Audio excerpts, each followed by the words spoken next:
Kulonyaka beqagulwa ukuthi umnotho wesifundazwe iKwaZulu Natal uzofaka 1.3 billion amarandi emnothweni wezwe ngenxa nje yokusingatha imihlangano yomhlaba. Kepha lesifo esibhidlangile iCovid-19 siphendula amatafula kulonyaka njengoba ingasavunyelwa imihlangano ngenxa yembandela yalolu bhubhane.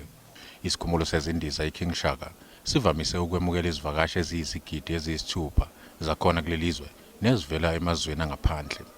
Kepha njengamanje sizama ukungenisa izindiza ezithe xaxa ngaphansi kwembandela eqinile ye-COVID-19.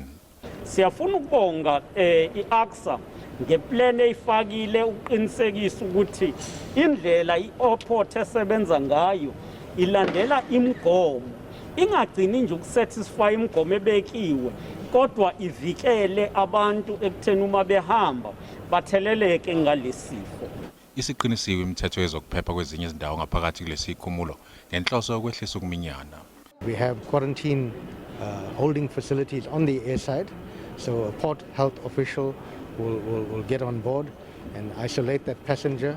That passenger will be held then in the quarantine facility.